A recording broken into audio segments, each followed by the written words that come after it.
জাহেলিয়াতের সময় ওই মানুষগুলো পালক পুত্রকে নিজের পুত্রের মতো মনে করত। রাসূল আকরাম সাল্লাল্লাহু আলাইহি ওয়াসাল্লামের পালক পুত্র ছিলেন হযরত যায়েদ রাদিয়াল্লাহু তাআলা আনহু। যায়েদ রাদিয়াল্লাহু তাআলা আনহু একবার হারায় গেছে। এখন এক লোক পায়া বাজারে গোলাম বলে তাকে বিক্রয় করে দিয়েছে। খাদিজার এক ভাই যায়েদকে বাজার থেকে কিনে এনে খাদিজাকে হাদিয়া দিল। নবীজির সাথে খাদিজার বিবাহের পর খাদিজা এবার যায়েদকে নবীর খেদমতের জন্য দিয়া দিল। যায়েদের মা বাবা খোঁজ পেয়েছে যে আমাদের সন্তান মক্কায় মুহাম্মাদুর রাসূলুল্লাহর কাছে আছে গোলাম হিসাবে। মা বাবা খুঁজতে খুঁজতে চলে আসছে। নবীর কাছে এসে যখন বলেছে যায়েদ আমাদের সন্তান, যায়েদও মা বাপকে চিনতে পারছে। নবীজি বললেন, যায়েদ চলে যাও, আমি তোমাকে আজাদ করে দিলাম। যায়েদের মা বাবাকে বলা হলো আপনারা সন্তানকে নিয়ে যান। কিন্তু যায়েদ আমার আপনার নবীর চরিত্রে এমন মুগ্ধ, মা বাবাকে বলে তোমরা চলে যাও, আমি নবীর কাছে থাকতে চাই। এতকাল তো গোলাম ছিল, নবী আজাদ করে দিয়েছেন, এখন কি হিসাবে থাকবে? নবীও যায়েদের এই মোহাব্বত দেখে মুগ্ধ হয়ে সকলের সামনে ঘোষণা করে দিলেন, আজকে থেকে যায়েদ হলো আমার সন্তান।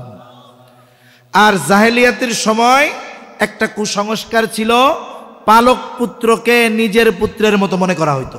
পালক পুত্রকে নিজের পুত্রের মতো মনে করা হইতো। আল্লাহ তাআলা মূলত চাইলেন এই কুসংস্কারের মূলোৎপাটন আমার আপনার নবীর মাধ্যমে করবেন, এটা আল্লাহ তাআলার ইচ্ছা। তাই একটা সময় যায়েদের সাথে নবীজি সাল্লাল্লাহু আলাইহি ওয়াসাল্লামের ফুফাতো বোন যায়নাব বিনতে জাহাশের বিবাহ হলো। নবীজি বিবাহ দিছেন, কিন্তু কুফু মেলে নাই তো। যায়নাব বিনতে জাহাশ উনি হলেন কুরাইশ বংশের নারী। যায়েদ গোলাম খাটছে, ইউথিপিয়ান, দেখতেও ভালো না, ওনাদের সাথে বনাবনি হয় না। একটা সময় যায়েদ নবীর সামনেই যায়নাব বিনতে জাহাশকে তালাক দিয়ে দিছে। এবার আল্লাহ তাআলা জানায়া দিলেন ইদ্যতকালীন সময় শেষ হবে, এরপরে আপনি যায়নাব বিনতে জাহাশকে বিয়া করবেন। তার মানে এই সমাজের গোটা স্রোতের বিপরীতে দাঁড়িয়ে আপনাকে এই কাজটা করতে হবে। অনেক সময় কিছু বিষয় আদেশ করার চাইতে ওই কাজ করার মাধ্যমে ফায়দা বেশি হয়। অনেক সময় বলার চাইতে করলে ওটার প্রভাব বেশি পড়ে। কেমনে?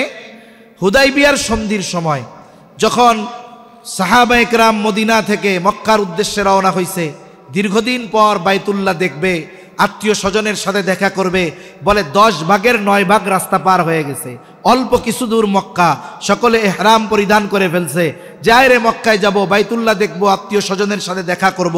এই সময় কাফেরদের সাথে মুসলমানদের একটা চুক্তি হয়েছে, সন্ধি হয়েছে, বলে হুদাইবিয়া নামক কূপ ছিল ওই জায়গায়, এই কারণে ওই কূপের নাম অনুসারে সন্ধি বা চুক্তির নামও হুদাইবিয়ার সন্ধি। এবার চুক্তির যতগুলো ধারা দৃশ্যমান মনে হচ্ছিল সবগুলো কাফেরদের পক্ষে, মুসলমানদের বিপক্ষে। এর মধ্যে একটা কি বলে, এই বছর তোমরা যাইতে পারবা না, ফিরে যাইতে হবে। এই রকম যতগুলো ধারা আছে সব কাফেরদের পক্ষে, মুসলমানদের বিপক্ষে। এই কারণে মুসলমান সবার মন খারাপ। সাহাবায়ে কেরাম বৈশা আছে। নবীজি তাদেরকে উদ্দেশ্য করে বললেন, শোনো, তোমরা তোমাদের মাথা মুন্ডায় ফেলো, সাথে সাথে যার সাথে যেই পশু আছে সেটাকে কোরবান করে দাও, জবাই করে দাও। নবীজি এই কথা পরপর 3 বার বললেন, কিন্তু সাহাবায়ে কেরামের মন খারাপ, কেউ খেয়াল করে নাই। 3 বার বলার পরেও তাদের কোনো নড়াচড়া নাই। নবীজির সাথে ওই সফরে ছিলেন উম্মে সালামা রাদিয়াল্লাহু তাআলা আনহা। নবীজি তাঁবুর মধ্যে গিয়া এই অবস্থার কথা বর্ণনা করলেন। উম্মে সালামা বলে, ইয়া রাসূলুল্লাহ, এরা তো এমন নয়, বরং তারা এসে বড় আশা নিয়ে এসেছিল, সেটা যেহেতু পূরণ হয় নাই, হয়তো তাদের মন খারাপ, তারা আপনার কথা খেয়াল করে নাই। আপনার তাদেরকে কিছুই বলার প্রয়োজন নাই, আপনি আপনার ছাগলটা নিয়ে গিয়া তাদের সামনে জবাই দিয়ে দেন। এইবার নবীজির সাথে থাকা জন্তুটা নিয়া সাহাবায়ে কেরামের সামনে যখন নিজে জবাই দিয়ে দিলেন, কিছুই বলা লাগে নাই। উপস্থিত যারা ছিল সকলে মাথা মুন্ডায় ফেলল এবং যার সাথে যেই পশু ছিল সেটাকে নবীর দেখা দেখে কুরবান করে দিল। তার মানে কিছু সময় আছে বলার চাইতে করার মাধ্যমে ফায়দা বেশি হয়। আল্লাহ তাআলা চাইলেন এই কুসংস্কারের মূলোৎপাটন পাটনের আদেশ শুধু দিবেন তা নয়, বরং নবীজির মাধ্যমে এই কুসংস্কারের মূলোৎপাটন আল্লাহ তাআলা করবেন। এইবার নবীজি জায়নাব বিনতে জাহাশকে বিবাহ করলেন আল্লাহ তাআলার নির্দেশে। লম্বা কথা, মানুষেরা বলা শুরু করলো মুহাম্মদ তার পুত্রবধূকে বিবাহ করেছে। আর আল্লাহ তাআলা ওহী নাজিল করে বললেন, মা কানা মুহাম্মাদুন আবা আহাদিম মির রিজালিকুম ওয়ালাকির রাসূলুল্লাহ ওয়া খাতামান নবিয়্যিন। আল্লাহ তাআলা বলেন, মুহাম্মদ সাল্লাল্লাহু আলাইহি ওয়াসাল্লাম তোমাদের কোনো পুরুষের পিতা নন, তিনি হলেন আল্লাহর রসুল, তিনি হলেন শেষ নবী। আল্লাহ তাআলা এই আয়াত নাজিল করে জানায়া দিলেন যে পালক পুত্র আপন পুত্রের মতো নয়।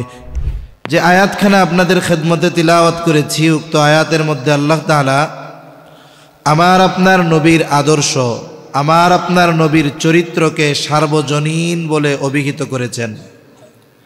নবীজির চরিত্র হলো এমন এক চরিত্র, এটা সবাই অনুসরণ করতে পারে, হোক সে মুসলিম হোক সে অমুসলিম। একজন অমুসলিম যদি নবীর চরিত্র অনুসরণ করে তাহলে সে দুনিয়ার জগতে শান্তি পাবে, আর যদি কোনো মুসলিম নবীর চরিত্র অনুসরণ করে বলে তার দুনিয়া আখেরাত উভয় জাহান উজ্জ্বল হয়ে যাবে। সুবহানাল্লাহ। নবীজির চরিত্রের অনেক বৈশিষ্ট্য আলোচনা করা যাবে। নবীজির উত্তম চরিত্রের বৈশিষ্ট্য সমূহের মধ্যে অন্যতম একটি বৈশিষ্ট্য যে নবীজির এই চরিত্র, মহান চরিত্র, এটা নবুয়তির পরে অর্জিত হয়েছে বিষয়টা এমন নয়, বরং নবুয়তির আগেও আমার আপনার নবীর চরিত্র ছিল উত্তম চরিত্র। এজন্যই তো কাফেররা নবুয়তির অনেক আগে আমার আপনার নবীর উপাধি দিয়েছিল আল আমিন, আস-সাদিক, আমানতদার, সত্যবাদী। নবুয়তির পরে তো আল্লাহ তাআলা এই চরিত্রের মর্যাদা আরো বহুগুণ বাড়ায় দিয়েছেন। আল্লাহ তাআলা বলেন, ওয়া ইন্নাকা লাআলা খুলুকিন আযীম, আপনি মহান চরিত্রে অধিষ্ঠিত। নবীজির চরিত্র মহান, এটা কে বলতেছে? বলে মহান আল্লাহ তাআলা বলতেছে। মহান আল্লাহ তাআলা বলতেছেন যে আপনার চরিত্র হইল মহান। তাইলে এই চরিত্রের সৌন্দর্য কত বেশি, এই চরিত্রের মাধুর্যতা কত বেশি, এর বাস্তবতা হলো এর নির্ণয় করা এটা আমাদের জন্য অসম্ভব। তাহলে বলতেছিলাম নবীর চরিত্রের অন্যতম বৈশিষ্ট্য হলো নবীজির চরিত্র যে নবুয়তির পরেই উত্তম ছিল তা নয়, নবুয়তির আগেও নবীর চরিত্র উত্তম ছিল। আল্লাহ সুবহানাহু ওয়া তাআলা শরীয়তে ইসলামে যত কিছু নিষিদ্ধ করেছেন অথবা নবীর দ্বারা নিষিদ্ধ করিয়েছেন, শরীয়তের কিছু বিষয় আছে কোরআনুল কারীমে আল্লাহ তাআলা ওহী নাজিল করে হারাম করেছেন, আবার কিছু বিষয় আছে হারাম, কোরআনে পাওয়া যাবে না। বলে এগুলো নিষিদ্ধ করেছেন কে, হারাম করেছেন কে? বলে মুহাম্মাদুর রাসূলুল্লাহ সাল্লাল্লাহু আলাইহি ওয়াসাল্লাম। কেন? বলে আমার আপনার নবী হলেন শরীয়ত প্রণেতা। একটা হলো বলে না আইন প্রণেতা আর আইনজীবী, দুইটার মধ্যে তফাৎ আছে। আইন প্রণেতার প্রণীত আইন দ্বারা আইনজীবী তার কাজ চালায়, আর শরীয়ত প্রণেতা হলেন আমার আপনার নবী। এজন্য নবীর মাধ্যমে অনেক জিনিস শরীয়তে হালাল হারাম করা হয়েছে। তা আমার আপনার নবীর দ্বারা আল্লাহ তাআলা নবুয়তির পূর্বে এমন কোনো কাজ, এমন কোনো বিষয় সংগঠিত হতে দেন নাই যেই বিষয়গুলো নবুয়তির পরে শরীয়তে ইসলামে নিষিদ্ধ করা হয়েছে। এমন কোনো কাজ আমার আপনার দ্বারা, আমার আপনার নবীর দ্বারা নবুয়তির আগে কখনো সংগঠিত হয় নাই। সম্মানিত উপস্থিতি, যেমন শরীয়তে একটা জিনিস হারাম, সেটার নাম হলো মদ। অনেক হারামের মধ্যে একটা হারাম কি? মদ। বলে শরীয়তে কিছু জিনিস নবুয়তির পর হারাম হয়েছে, আর কিছু জিনিস নবুয়তের বহু পর হারাম হয়েছে।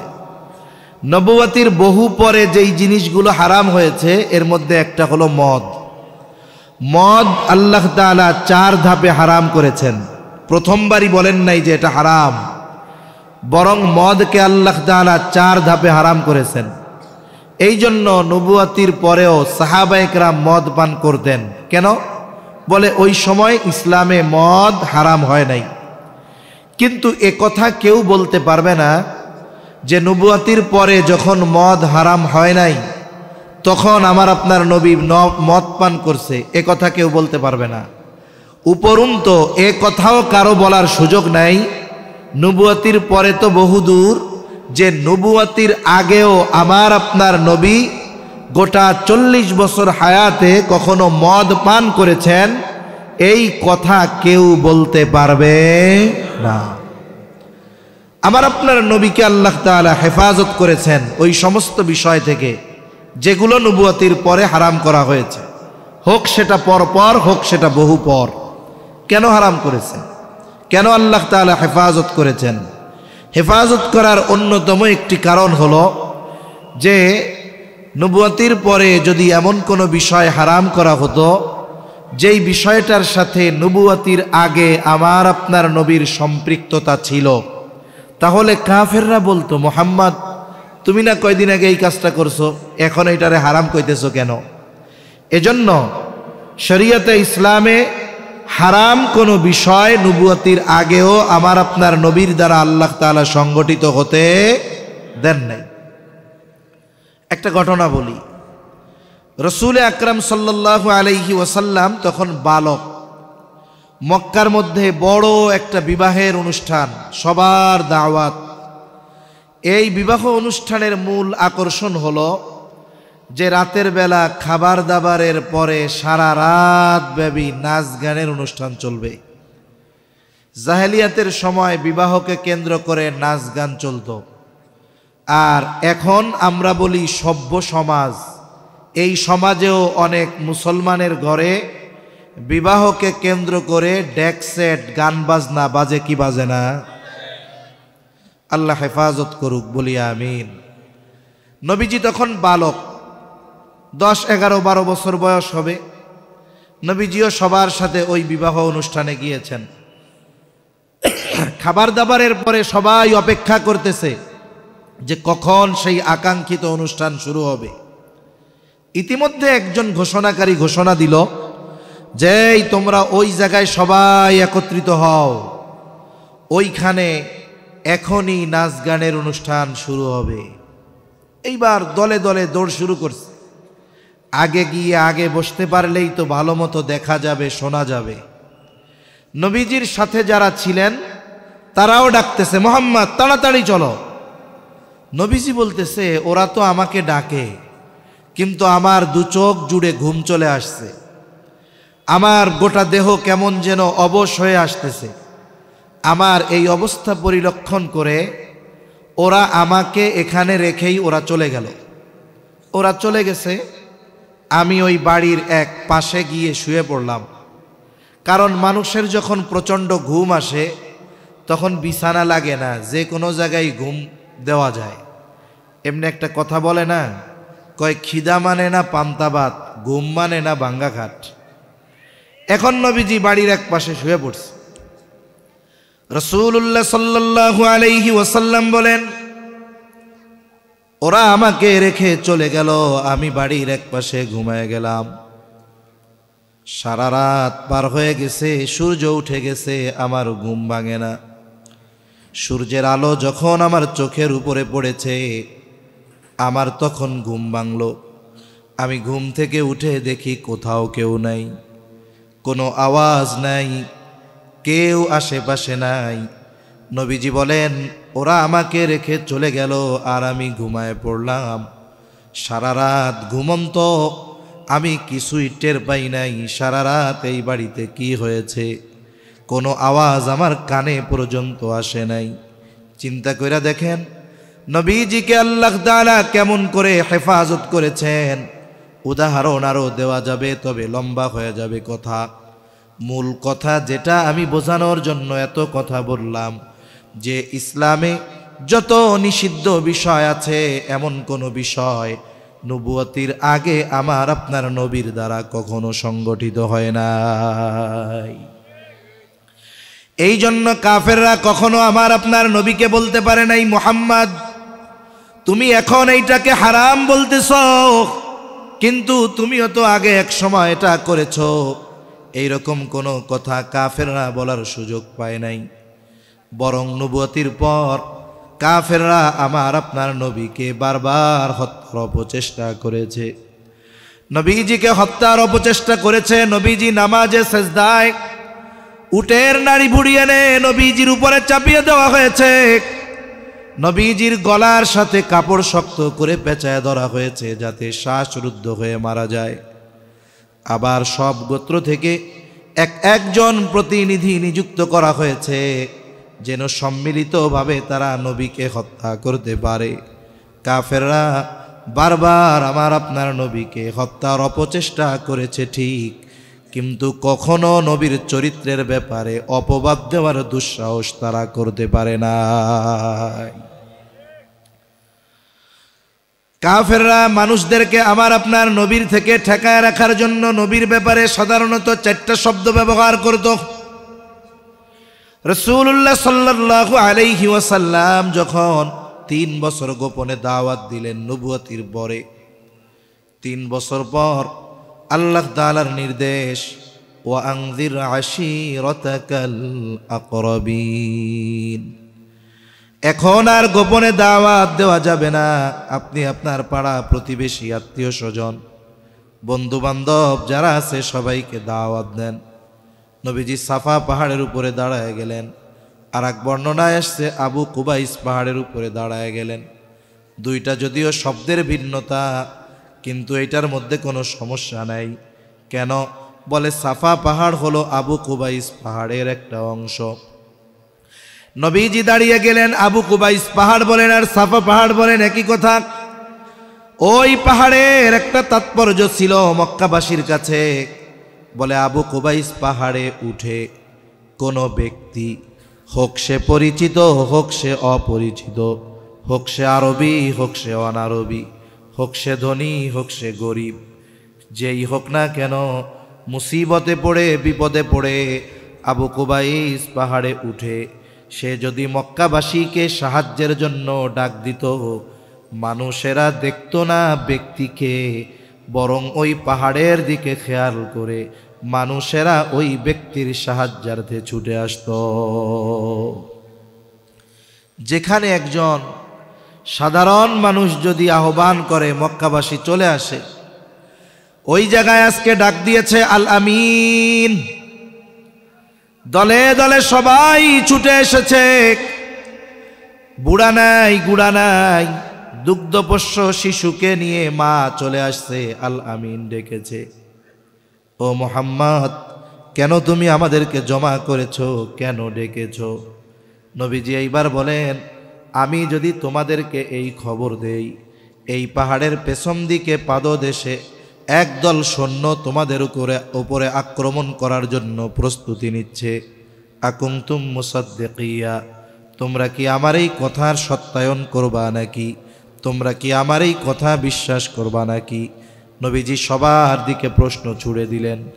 উপস্থিত সকলে সমস্বরে বলে, কেন নয়, ইতিপূর্বে আমরা তোমাকে সত্যবাদী পেয়েছি, তার মানে গোটা 43 বছর বয়সে তুমি আমাদের সাথে কোনো মিথ্যা কথা বলো নাই, আজকে মিথ্যা কথা বলবা, এটা কেমন করে হয়? এইবার নবীজি সবাইকে তাওহীদের রিসালাত আখিরাতের খবর জানায়া দিলেন। কাফেররা এখন চিন্তিত, আহারে নতুন এক ধর্ম নিয়ে আবির্ভাব হইছে মুহাম্মাদের, এখন তো সমস্যা, এই ধর্মের প্রচার প্রসার ঠেকাতে হবে। কেমনে ঠেকানো যায়? ওই জাহেলিয়াতের সময়, ওই সময়ও প্রতি বছর হজ সংগঠিত হতো। পৃথিবীর বিভিন্ন প্রান্ত থেকে মানুষ বাইতুল্লাহ জিয়ারতের জন্য আসতো।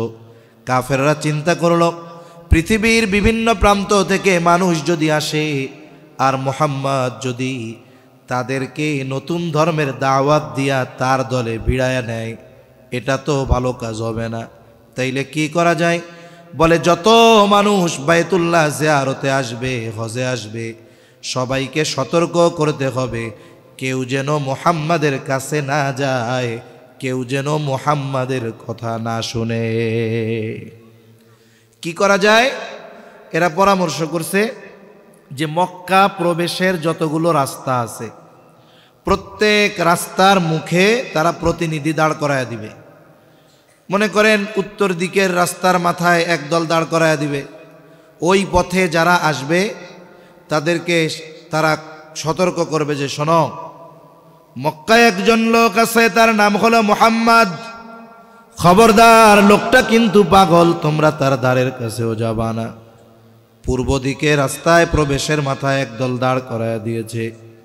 ওই মানুষগুলো যারাই ওই পথে আসে তাদেরকে সতর্ক করে দিয়ে বলে শোনো, মক্কায় একজন লোক আছে, তার নাম হলো মুহাম্মদ, সে কিন্তু একজন গণক, খবরদার তার কাছে তোমরা যাবা না। দক্ষিণ দিকে একেবারে প্রবেশের মুখে রাস্তার মুখে একদল দাঁড় করায় দিয়েছে।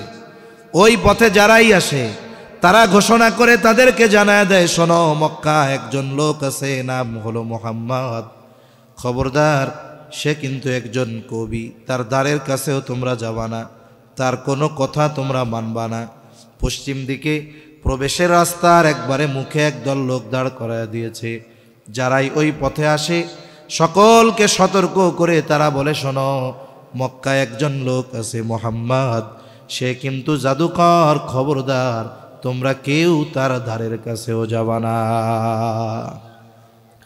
নবীজির ব্যাপারে কাফেররা এই 4টি শব্দ ব্যবহার করত। কি বলতো? বলে জাদুকর, কবি, গণক, পাগল। তবে এই 4টি শব্দ কোনো মানুষের চারিত্রিক ত্রুটির কারণ হতে পারে না। এখানে আল্লাহ তাআলার সিস্টেমটা কত সুন্দর। নবীজি গোপনে 3 বছর দাওয়াত দিছেন, মক্কাবাসীও সবাই জানতো না। এরপরে আল্লাহর আদেশে মক্কাবাসী জানলো আমার আপনার নবীর নবুয়তির কথা, কিন্তু শুধু মক্কাবাসী জানে, কিন্তু গোটা দুনিয়ার মানুষ কি জানতো? আরে মুহাম্মদকে তারাই তো চিনতো না। আল্লাহ তাআলা বলেন আমার মিডিয়া, আমার মাধ্যম, আমার সিস্টেম কত সুন্দর, দেখ তোরা আমার হাবিব থেকে মানুষদেরকে দূরে সরাবি, তোদের মাধ্যমেই আমি আমার নবীর পরিচিতি সকলের কাছে পৌঁছায়া দিব। সুবহানাল্লাহ। কেউ চিনতো না মুহাম্মদকে, কিন্তু যখন শহরে ঢুকতেছে গুরুত্ব সহকারে যখন সতর্ক করা হয় মুহাম্মাদের কাছে যাবা না, সবার কানে এক আওয়াজ, মুহাম্মদ মুহাম্মদ মুহাম্মদ সাল্লাল্লাহু আলাইহি ওয়াসাল্লাম। ওরা করছে মানা। মানুষের অভ্যাস কি? বলে আল ইনসানু হারিসুন আলা মা বুনিয়া। মানুষের অভ্যাস হইল ওরে যেটা থেকে মানা করা হয় ওইটা না করা পর্যন্ত ওর আর ভাল লাগে না। এখন মক্কায় ঢুকেছে এক আওয়াজ, শুধু মুহাম্মদ মুহাম্মদ মুহাম্মদ। কোথায় পাওয়া যাবে মুহাম্মদকে? যাইতে মানা করছিল। এবার দলে দলে খোঁজে মুহাম্মদ কোথায়, মুহাম্মদ কোথায়। যাদের জাদু পছন্দ তারা গেছে জাদু দেখার জন্য, যাদের কবিতা পছন্দ তারা গেছে কবিতা শোনার জন্য, যারা গণক দেখায় গেছে গণক দেখার জন্য, কেউ গেছে পাগল দেখার জন্য। কারণ তারা চিন্তা করছে মুহাম্মদ তো ছোটখাটো জাদুকর হবে না, গণক হবে না, কবি হবে না, পাগল হবে না। যদি ছোটখাটো হইতো তাইলে তার ব্যাপারে তো আমাদেরকে সতর্ক করতো না। ওরা করছিল মানা যে মুহাম্মাদের কাছে যায়ও না। আর মক্কায় ঢুকে ওই মানুষগুলো আগে খোঁজে মুহাম্মদ কোথায়। সুবহানাল্লাহ।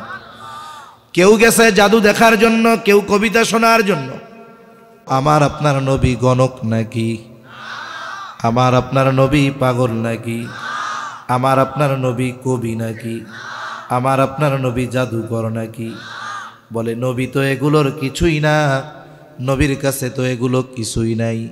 তবে নবীর কাছে একটা জিনিস আছে, সেটা হলো কোরআনুল কারীম। নবীর কাছে যে যায় নবী তারে কোরআন শোনায়া দেয়। এই যে আমাদের দেশে শীতকালীন সময় অনেক কেরাত সম্মেলন হয়, পৃথিবীর বিভিন্ন প্রান্ত থেকে কারি সাহেবরা আইসা কোরআনের তিলাওয়াত শোনায়। কারি সাহেবদের তিলাওয়াত শুনে মানুষ মুগ্ধ হয়ে যায়, ঠিক না? ওই সমস্ত তিলাওয়াতের মজমায় শুধু যে আলেম ওলামা যায় তা না, অনেক মানুষ যায় তেলাওয়াত শুনতে। যে কোরআন দুই শব্দ দেখা পড়তে পারবে না। আবার দেখা যাবে হয়তো অনেক অমুসলিমও যায় তিলাওয়াত শুনতে। অনেকে তিলাওয়াত শুইনা আইসা আবার অভিযোগ করে। কি অভিযোগ করে? আইসা বলে, হুজুর অমুক জায়গায় গেছিলাম আন্তর্জাতিক কেরাত সম্মেলনে, কারি সাহেবরা আসছে, হুজুর কি কমু হুজুর, এগো মুখে একটারও দাড়ি নেই। আইসা কি কয়? কয়েকটারও মুখে দাড়ি নাই, সব শেভ করা হুজুর। আবার সাথে সাথে কি বলে? বলে হুজুর দাড়ি নাই তাতে কি, কোরআন শরীফ হুজুর এমন টান দেয় কলিজাটা কেমন যেন ছিঁড়া চইলা আসে। ঠিক কিনা বলেন? প্রথমে এসে একটু অভিযোগ করে। অভিযোগটা কেন করে? কারণ আমাদের দেশের মানুষেরা নিজের দাড়ি না থাকলেও দাড়ি ছাড়া হুজুর কিন্তু পছন্দ করে না। মনে করেন একজন সকাল বিকাল 3 বার শেভ করে, দাড়ি উঠতেই দেয় না, কিন্তু নামাজি। তাহলে দেখেন আমাদের দেশে যেই ব্যক্তির দাড়ি নাই, মনে করেন নামাজি, ওই ব্যক্তি মসজিদে নামাজ পড়তে গেছে ফজরের নামাজ, এখন জামাতে দাঁড়াবে, এই সময় তাকায় দেখে ইমামের মুসল্লায় ঠিক ওনার মতো একজন দাড়ি ছাড়া লোক দাঁড়ায় আছে। বলেন তো, ওই দাড়িবিহীন লোক যদি ওরে জিজ্ঞাসা করে তুমি কে, বলে আমি হলাম ইমাম সাহেব, আজকে ফজরের নামাজ পড়ামু, মুখে তো দাড়ি নাই শেভ করা। ওকে ভাই মিয়া তোমার দাড়ি কই? এখন ইমাম সাহেব যে হবে ও যদি কয় তোমার দাড়ি কই, তারপরে আমি মুসল্লি, তুই হুজুর তোর দাড়ি কই, ক পিড়াইয়া মসজিদ থেকে বের করে দিবে। ঠিক কিনা বলেন? দাড়ি নাই ইমামতি করতে আইছে, হুজুর সাজতে আইছে, ফাজিল জানি কোন জায়গার, এরকম বলবে আর কি। এর দ্বারা কি বোঝা গেল? এর দ্বারা একটা জিনিস বোঝা গেল, আমাদের দেশের যেই মানুষগুলোর দাড়ি নাই এরাও দাড়ি ছাড়া কোনো হুজুরে পছন্দ করে না। ঠিক কিনা বলেন? এদের অন্তরে যে দাড়ির প্রতি একটা মোহাব্বত আছে, এর দ্বারা এটা বোঝা যায়। আল্লাহ তাআলা এই ধরনের দাড়িবিহীন লোকগুলাকেও নবীর সুন্নাত দাড়ি রাখার তৌফিক দান করুন, সকলে বলি আমিন। এরপরে যখন ওই কারি সাহেব তিলাওয়াত করে, ১৫০০ বছর পরে দাড়িবিহীন একজন কারি তিলাওয়াত যখন করে, লম্বা টান যখন দেয়, এক টানে ১০, ১৫, ২০ আয়াত পড়া ফেলে। কারি সাহেব যত বেশি আয়াত তিলাওয়াত করে এক টানে, শ্রোতা তত কোমরে গামছা বাঁধে। কেন? বলে কারি সাহেব যখন তার তেলাওয়াত স্টপ করে, গোটা ময়দানের সবাই সমস্বরে আল্লাহু আকবারের আওয়াজ তুলে। ঠিক কিনা বলেন? এটা অন্তরে কেন আসে? বলে তিলাওয়াত যখন শোনে অন্তরের মধ্যে একটা প্রভাব বিস্তার হয়, একটা ঢেউ উঠে, একটা আবেগ, মোহাব্বত, ভালোবাসা জমা হয়। আর তিলাওয়াত শেষ হওয়ার সাথে সাথে এই আবেগ আল্লাহু আকবারের আওয়াজের মাধ্যমে বিস্ফোরিত হয়। ঠিক কিনা বলেন? আবার আল্লাহু আকবার কইয়া কিন্তু টঙ্গীর ময়দানে মানুষ মাইরাও ফেলে। কিন্তু এখন তো কি দুঃখের কথা আর বলবো। আসলে মানুষের অবস্থা দিন দিন যা হচ্ছে, অবস্থা যা দেখা যাচ্ছে, মানুষ এখন মানুষ মেরে ফেলাকেও সোয়াবের কাজ মনে করে করতেছে। এই তথাকথিত এতাহাদিদের এক আলেম, উনি লিখছে একটা বই, লিখছে না, যারা সাদ সাহেবকে আমির মানবে না এদেরকে হত্যা করা ওয়াজিব। এটা তো সব অনুসারীদের ব্রেনের মধ্যে ঢুকাই দিছে। এই জন্য এরা হাতে তসবিহ বাদ দিয়া, এখন কিরিস নিয়া, তলোয়ার নিয়া, এই যে টঙ্গীর ময়দানে জোর শেষ হইছে, ইজতেমার জন্য ময়দান তৈরি করা প্রয়োজন। কিছু ওলামা আছে, কিছু তলাবা আছে, কিছু সাধারণ সাথী ভাইরা যে যখন সময় পাচ্ছে, সুযোগ পাচ্ছে, এসে খেদমত করে যাচ্ছে।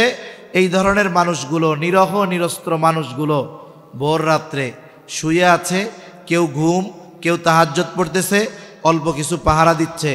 আর এই ফাঁকে সশস্ত্র অবস্থায় দলবদ্ধ হয়ে সংঘবদ্ধ আক্রমণ করে আমাদের সরল মনা নিরহ মুসল্লিদেরকে নৃশংসভাবে হত্যা করেছে ওরা। ঠিক কিনা বলেন? ২০১৮ সালের ১ ডিসেম্বর এই ধরনের এক কাজ একবার তারা করলো। এরপরে মেরে লাশ তুরাগ নদীতে ভাসায় দিছে। চিন্তা করে দেখেন, আসলে এরা কয়দিন আগে একটা বক্তব্য দেখলাম, একজন বলতেছে যে আমাদের সাথী ভাইরা আগে ডাকাত ছিল, সন্ত্রাসী ছিল, অস্ত্রধারী ছিল, এখন আল্লাহর রাস্তায় এসে ভালো হয়ে গেছে, আবার যদি প্রয়োজন হয় আমরা আবার আগের জায়গায় ফিরে যাইতে পারবো, আমরা কিন্তু ভুলা যাই নাই, ওই সব আমরা পারবো। তার মানে বোঝা গেল এতদিনের দাওয়াতি মেহনতে ওদের চরিত্রের কোনো পরিবর্তন হয় নাই, চরিত্রের পরিবর্তন হয় নাই। যদি হইতো এই ধরনের সন্ত্রাসীর মতো কথা এদের মুখ দিয়ে বের হতো না। আজকে নয়া দিগন্তের একটা রিপোর্ট যদি কেউ পড়ে থাকেন জেনে থাকবেন যে এই ইন্ধন, এই ইজতেমাকে কেন্দ্র করে বিশৃঙ্খলা সৃষ্টির যেই ষড়যন্ত্র, এটার গোড়া কিন্তু বাংলাদেশে না, এটার গোড়া কিন্তু পাশের দেশে, ঠিক কিনা বলেন? এজন্য মনে রাখতে হবে, এটাকে কেন্দ্র করে বাংলাদেশে বিশৃঙ্খলা সৃষ্টি করার অপচেষ্টা এই জালেমগুলা চালাচ্ছে। এদের চেহারা উন্মোচিত হয়ে গেছে, এখন আর মানুষকে বোঝানো লাগবে না। চিন্তা করে দেখেন, একটা মানুষ সর্বপ্রথম যেই ভাই শহীদ হলেন, কেমন করে তার পেটের মধ্যে নাকি ছুরি ঢুকাইয়া আবার মুড়াইছে। একজন দিনদার মানুষ, এর দ্বারা এই ধরনের কাজ কেমনে হয়? আরে আমরা হুজুররা, আমি আমাদের সমালোচনাই করতেছি, সবাই তো আর সেম না, সবাইয়ের ভাষা তো আর নরম না, কেউ আছে একটু জজবাওয়ালা, ঠিক কিনা বলেন? বলেন তো, ওলামায়ে কেরাম যতই হুমকি ধামকি দিক, কিন্তু কখনো কারো গায়ে আঘাত করছে নাকি? কিন্তু এরা দেখেন ঠান্ডা মাথায় থেকে এরা প্রশাসনকে উপেক্ষা করে, উপদেষ্টা মণ্ডলীকে উপেক্ষা করে, বৈষম্য বিরোধী ছাত্র আন্দোলন যারা করেছে এদের পরামর্শকে উপেক্ষা করে, রাষ্ট্রকে বৃদ্ধাঙ্গুল দেখিয়ে ওই রাত্রে টঙ্গীর ইজতেমার ময়দানে নিরহ নিরস্ত্র মুসল্লিদের উপরে হামলা করার মাধ্যমে এরা নিজেদের পরিপূর্ণ পরিচয় প্রকাশ করে দিয়েছে যে এদের হাতে দাওয়াত ও তাবলীগ কখনো নিরাপদ হতে পারে না। যারা মানুষকে হত্যা করতে পিছু হটে না, এদের অবস্থাটা কি চিন্তা করছেন? এদের অবস্থা কি চিন্তা করেছেন? 5 নভেম্বর যখন ঐতিহাসিক সরোয়ার্দী ময়দানে ওলামায়ে কেরামের আহ্বানে সাধারণ মানুষ, ছাত্র জনতা, তাবলীগের সাথী ভাইয়েরা সবাই যখন একত্রিত হয়েছে, ওইখান থেকে আলটিমেটাম দেওয়া হয়েছে যে এইবারের ইজতেমা 2 পর্ব শোরাই নিজামে ওলামায়ে কেরামের তত্ত্বাবধানেই হবে। এই ঘোষণা দেওয়া হয়েছিল কি হয়েছিল না? এরপরে দেখেন, রাষ্ট্রের পক্ষ থেকে উপদেষ্টা মণ্ডলী, ধর্ম উপদেষ্টা সহ, স্বরাষ্ট্র উপদেষ্টা সহ ওলামায়ে কেরামের কাছে তারা গিয়েছেন।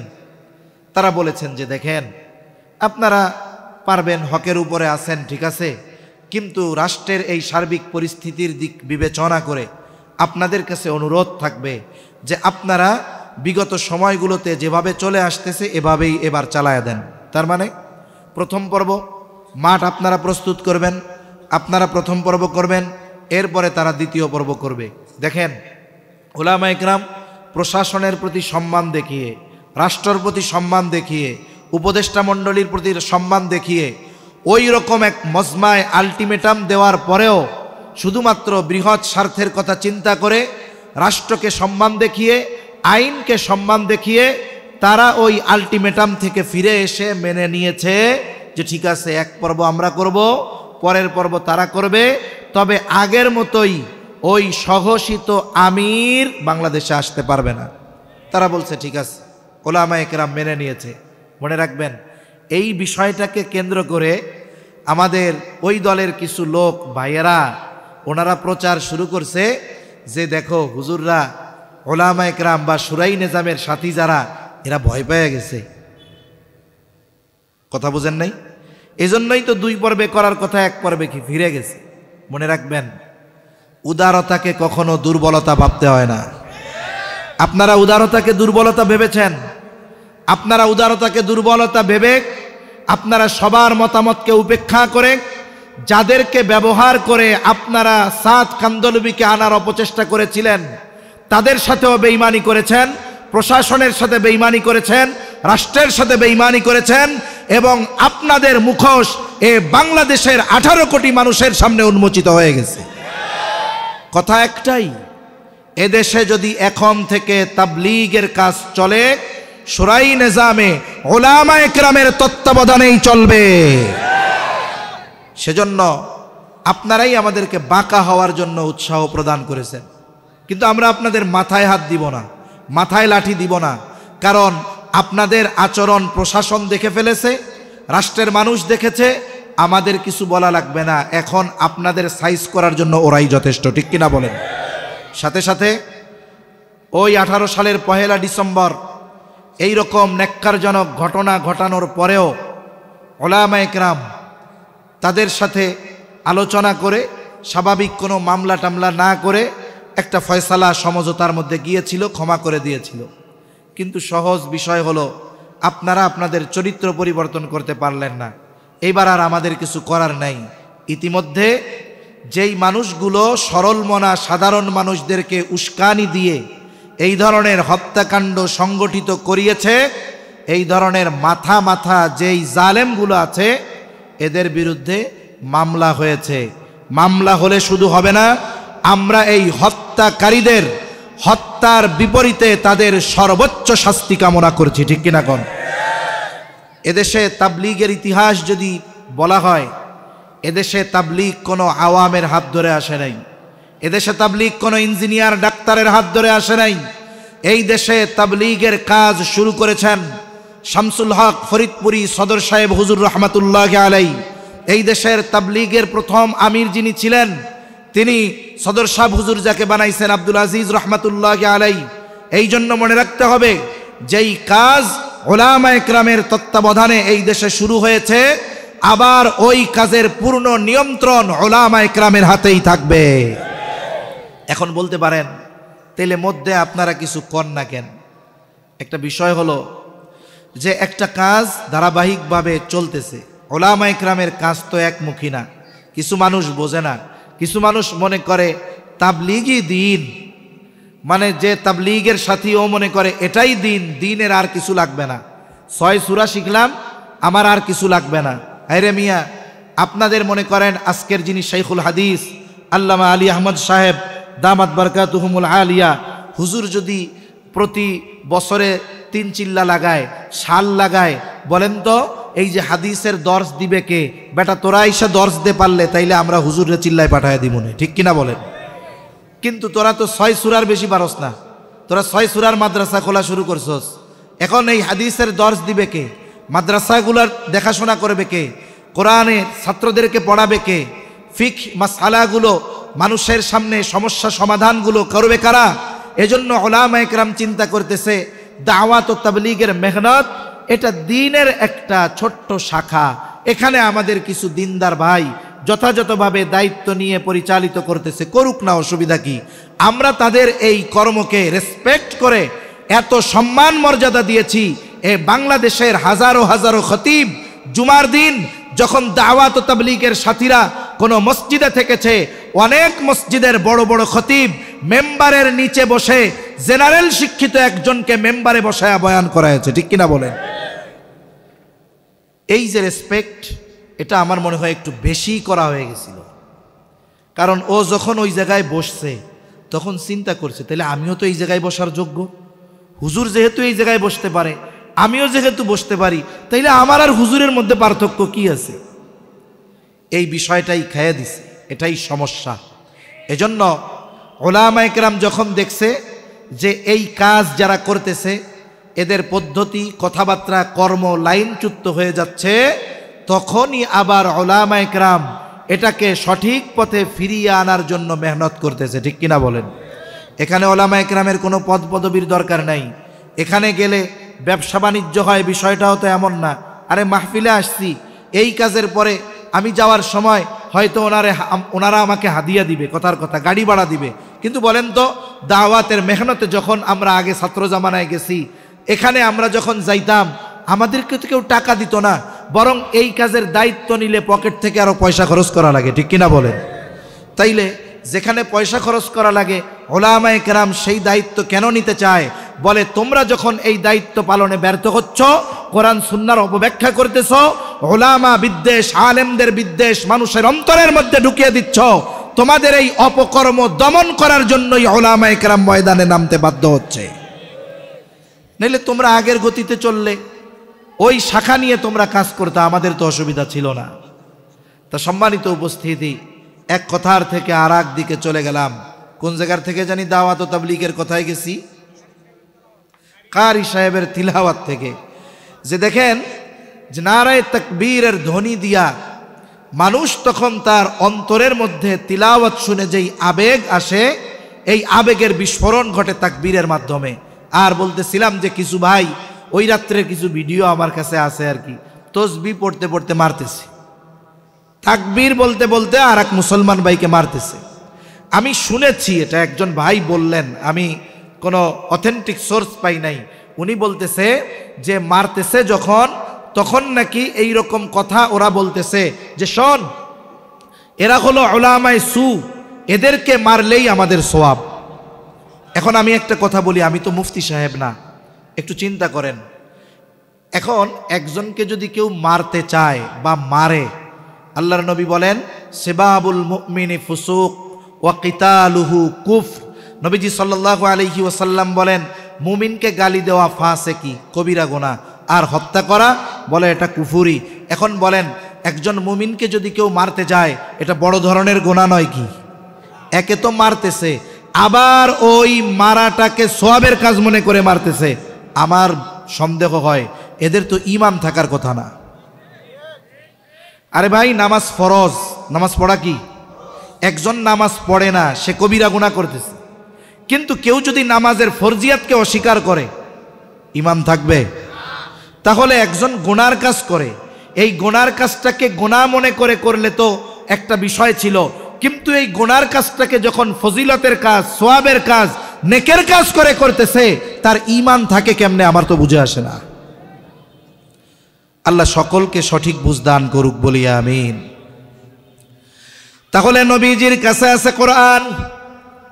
১৫০০ বছর পরে একজন মানুষের জবানে যদি কোরআন তিলাওয়াত শুনে মানুষের অন্তরে এতটা প্রভাব বিস্তার হয়, তাহলে স্বয়ং আল্লাহ তাআলা কোরআন যার উপরে নাজিল করেছেন, তিনি যখন তার জবানে কোরআন তিলাওয়াত করতেন, ওই তিলাওয়াতের প্রভাব মানুষের অন্তরে কতটা বিস্তার সৃষ্টি করত, এটা বলা অসম্ভব। এই জন্য মানুষগুলা যাইতো জাদু দেখার জন্য, মানুষগুলা যাইতো কবিতা শোনার জন্য। নবীজি শোনায়া দিতেন কোরআন, কোরআন শুনে ওই মানুষগুলো তাদের অন্তরে ঈমানের নূর প্রজ্বলিত করে বাড়িতে ফিরত। তাহলে যে কথার থেকে গেলাম, মূলত কাফেররা আমার আপনার নবীজির চারিত্রিক ব্যাপারে অপবাদ দেওয়ার দুঃসাহস করে নাই। কিন্তু আফসোস, ১৫০০ বছর পরে মুসলমানের ঘরে জন্ম নিয়ে অনেক ইসলাম বিদ্বেষী আছে, যারা আমার আপনার নবীজির চরিত্রের ব্যাপারে অপবাদ দেওয়ার দুঃসাহস করে। মনে রাখতে হবে, এই পৃথিবীতে যত মুসলমান আছে, যার অন্তরে ন্যূনতম ঈমান আছে, সারা পৃথিবীর ওই মুসলিম ব্যতীত বাকি সবাই যদি সম্মিলিতভাবে আমার আপনার নবীর চরিত্রের ব্যাপারে অপবাদ দেওয়ার দুঃসাহস করে, বলেন তো এই অপবাদ আমরা কেউ বিশ্বাস করব? অথবা ওই ব্যাপারে কারোর অন্তরে কোনো সংশয় সন্দেহ আসবে? নবীর চরিত্র এরকম, নবীর চরিত্রের ব্যাপারে যদি অপবাদ দাও, তাহলে ইমানদারের সুপ্ত ঈমান তপ্ত হয়ে ওঠে। এজন্য আমরা দেখি যখন কোন জালেম নবীর চরিত্রের ব্যাপারে অপবাদ দেওয়ার দুঃসাহস করে, আমরা দেখি যে অনেক ক্ষেত্রে এমনটা হয় যে আমার এক যুবক ভাই, তার মুখে দাড়ি নাই, হয়তো ঠিকমতো নামাজ পড়ে না, কিন্তু হৃদয়ের গহীন করে নবীর জন্য একটু মোহাব্বত আছে, ঈমানের বাতিটা নিভু নিভু করে জ্বলতেছে। ওই যুবকটাও যখন কেউ নবীর ব্যাপারে অপবাদ দেওয়ার দুঃসাহস করে, প্রতিবাদ করার জন্য ময়দানে নেমে আসে, জীবন দেওয়ার জন্য সর্ব অগ্রে তাকে দেখা যায়। ঠিক কিনা বলেন? শুধু তাই না, তখন ওই যুবকটার অন্তরেও এই বিষয়টা আসে, ওই জালেমকে যদি আমি সামনে পেতাম, পাড়া দিয়ে, গলা পাড়া দিয়ে, জিহ্বা বের করে টান দিয়ে ছিঁড়ে ফেলতাম। ঠিক কিনা বলেন? এজন্য মনে রাখতে হবে, নবীর চারিত্রিক ব্যাপারে অপবাদ দিয়ে এই উম্মতের ইমানদারদের অন্তর থেকে আল্লাহর কসম ন্যূনতম নবীর প্রতি মুহাব্বত কমানো সম্ভব নয়। এই জন্য মুসলমান ভাইরা, কাফেররা অনেক কিছু আমার আপনার নবীর চরিত্রের ব্যাপারে বলতে চায়, বলে থাকে, কিন্তু আমার আপনার নবীর চরিত্র হলো পুত পবিত্র চরিত্র। এই চরিত্রের সত্যায়ন আল্লাহ তাআলা করেছেন। আল্লাহ তাআলা বলেন, ওয়া ইন্নাকা লাআলা খুলুকিন আযীম, আপনি মহান চরিত্রে অধিষ্ঠিত। নবীর চরিত্রে মুগ্ধ হয়ে কাফেররা আমার আপনার নবীর উপাধি দিয়েছে আল আমিন আস সাদিক। গোটা হায়াতে আমার আপনার নবী একটা মিথ্যা কথাও বলেন নাই। আমার আপনার নবী ঘুরায় ফেরাও মিথ্যা কথা বলেন নাই।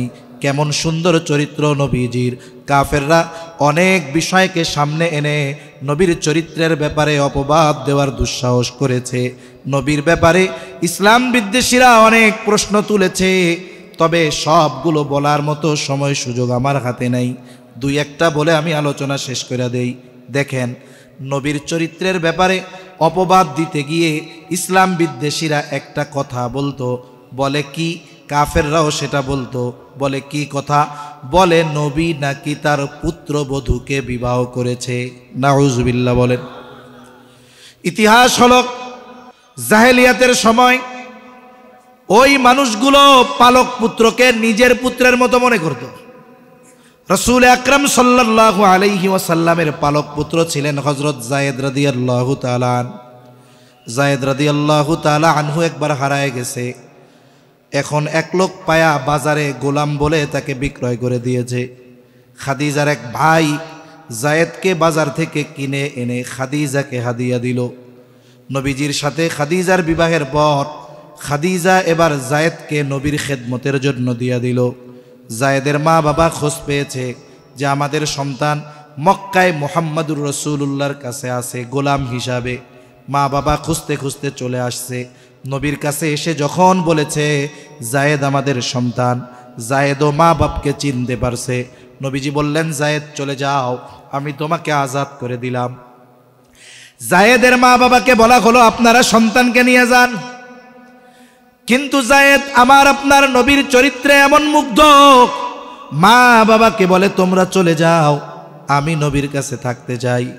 এতকাল তো গোলাম ছিল, নবী আজাদ করে দিয়েছেন, এখন কি হিসাবে থাকবে?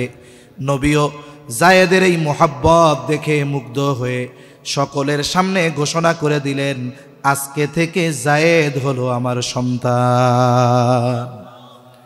আর জাহেলিয়াতের সময় একটা কুসংস্কার ছিল, পালক পুত্রকে নিজের পুত্রের মতো মনে করা হইতো। পালক পুত্রকে নিজের পুত্রের মতো মনে করা হইতো।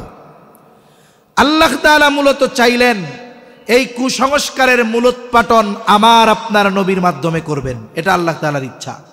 তা একটা সময় যায়েদের সাথে নবীজি সাল্লাল্লাহু আলাইহি ওয়াসাল্লামের ফুফাতো বোন যায়নাব বিনতে জাহাশের বিবাহ হলো। নবীজি বিবাহ দিছেন, কিন্তু কুফু মেলে নাই তো। যায়নাব বিনতে জাহাশ উনি হলেন কুরাইশ বংশের নারী।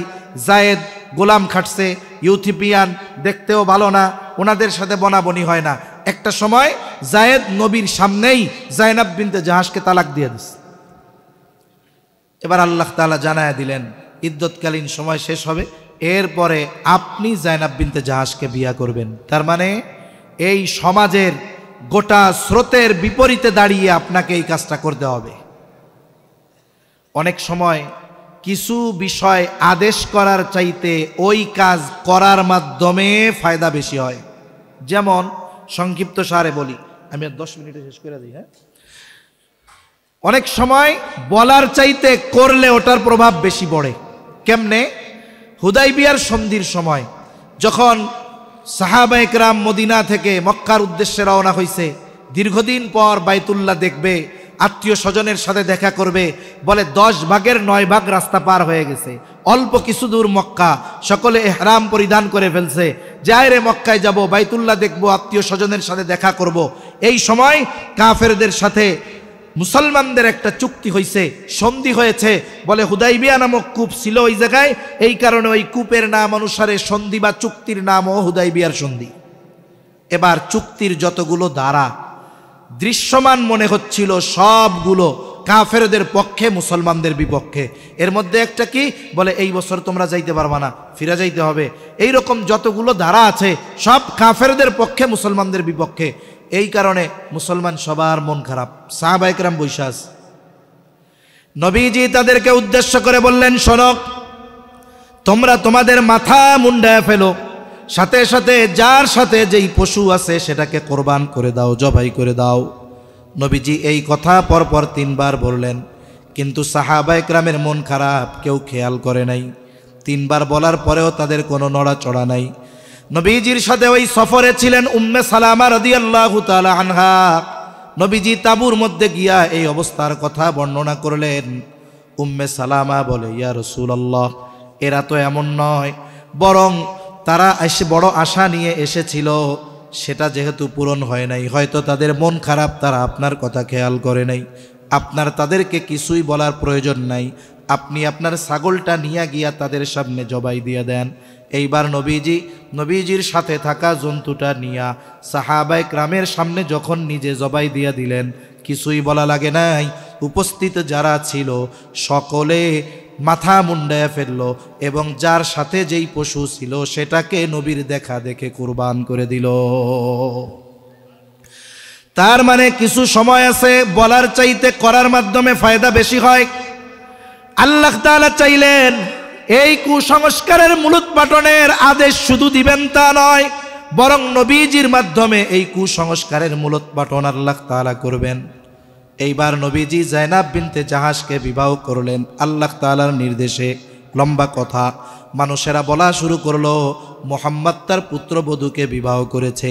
আর আল্লাহ তাআলা ওহী নাজিল করে বললেন, মা কানা মুহাম্মাদুন আবা আহাদিম মির রিজালিকুম ওয়ালাকির রাসূলুল্লাহ ওয়া খাতামান নবিয়্যিন।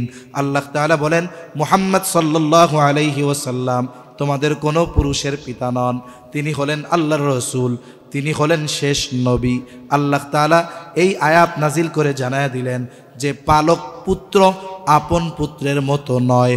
এই জন্য পালক পুত্রের বিষয়ে 2-1টা কথা বইলা আমি আলোচনা শেষ করব। কারণ আমাদের সমাজে হয়তো আপনাদের আত্মীয় স্বজন পরিচিত জন অনেকে আছে যে সন্তানহীন, কিন্তু তারা সন্তান লালন পালন করে। সন্তানহীন দম্পতি একটা 3 বছরের বাচ্চা পাইছে, ছেলে। এই ছেলেরে আইনালাল, ছেলে এখন বালেগ হয়ে গেছে, 14.5-15 বছর বয়স, বালেগ হয়ে গেছে। মা, পালক মা কত মায়া করে, দয়া করে, মোহব্বত করে, ভালোবেসে 3 বছর থেকে 14 বছর পর্যন্ত লালন পালন করেছে। এখন ইসলাম কি বলে? বলে ওই ছেলেটা যখন বালেগ হয়ে যাবে তখন সে তার ওই পালক মায়ের সামনে যেতে পারবে না, অবশ্যই পালক মাকে এবং তাকে পালক মায়ের সাথে পর্দা করতে হবে। আবার একটা মেয়ে আনছে 2 বছর বয়স, 2.5 বছর বয়স। এখন মেয়েটারে কত আদর করছে বাবা, পালক বাবা, চুমু দিছে, আদর করছে, কোলে নিছে। বলে মেয়েটা যখন প্রাপ্তবয়স্ক হয়ে যাবে, বয়স্কা হয়ে যাবে, তখন ওই মেয়ের পালক বাবার সাথে পর্দা করতে হবে, পালক বাবার ওই মেয়ের সাথে পর্দা করতে হবে। কথা বোঝা গেছে? আবেগের সুযোগ নাই। অনেকে কয় 10 বছর ধইরা কোলে পিঠে করে এখন মানুষ করলাম, এখন এর সাথে আমাগো আবার পর্দা কি এর? এ কথা বলার সুযোগ আছে? বলেন, সুযোগ নাই। তবে যদি কোনো বাচ্চা 2 বছরের আগে আনা হয়, কয় বছরের আগে? 2 বছর বলতে আরবি হিসাবের 2 বছর, ইংরেজি হিসাবের না। 2 বছরের আগে মনে করেন 1.5 বছরের একটা বাচ্চা আনা হয়েছে। ওই বাচ্চাটাও তো বড় হওয়ার পরে যদি ছেলে হয় তার মার সাথে পর্দা করা লাগবে। এখানে একটা কাজ করা যাইতে পারে। বলে কি কাজ করা যায়?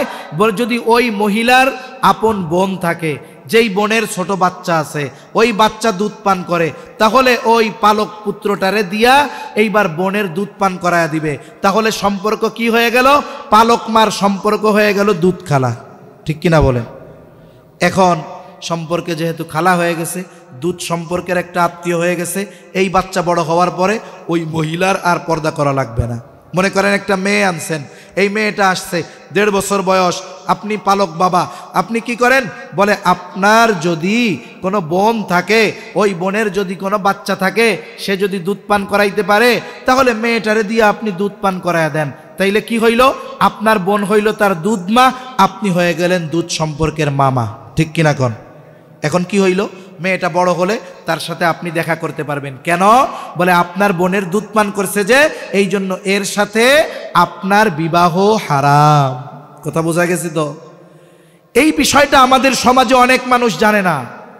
না জানার কারণে অনেক দিনদার পরিবার, যাদেরকে দিনদার বলে জানি, এরা গুনার মধ্যে লিপ্ত আছে।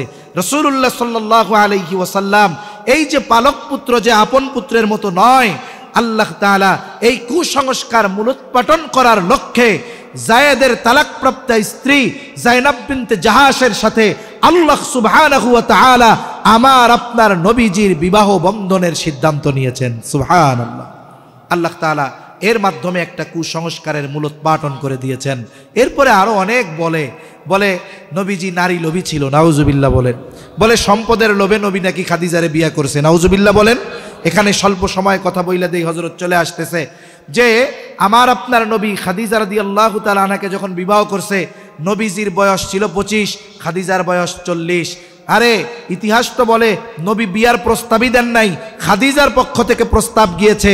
শুধু তাই না, বিবাহের রজনীতে খাদিজা আমার আপনার নবীকে বলতেছে, মুহাম্মদ এতকাল আপনার সাথে সম্পর্ক একরকম, আজকে থেকে আর এক রকম, আমার যত সম্পদ আছে সব সম্পদের মালিক এখন আমি আপনাকে বানায়া দিলাম। সুবহানাল্লাহ বলেন। সাথে সাথে খাদিজা যতদিন জীবিত ছিলেন আমার আপনার নবী কোনো বিবাহ করেন নাই, বরং খাদিজার ইন্তেকালের পরে বলেছেন, খাদিজা যদি জীবিত থাকতো আমি তার বর্তমানে কোনো স্ত্রী গ্রহণ করতাম না। তাহলে যেই লোকটা 25 বছর সংসার করেছে, বিবাহ করে নাই, এই লোকটাকে নারী লোভী বলা নিঃসন্দেহে সর্বোচ্চ বেয়াদবি আর অপবাদ, ঠিক কিনা বলেন? এজন্য নবীর আজমত আল্লাহ আমাদের বোঝার তৌফিক দান করেন, আমিন। ওয়া আখিরু দাওয়ানা আনিল হামদুলিল্লাহি রাব্বিল আলামিন। আসসালামু আলাইকুম ওয়া রাহমাতুল্লাহি ওয়া বারাকাতুহু।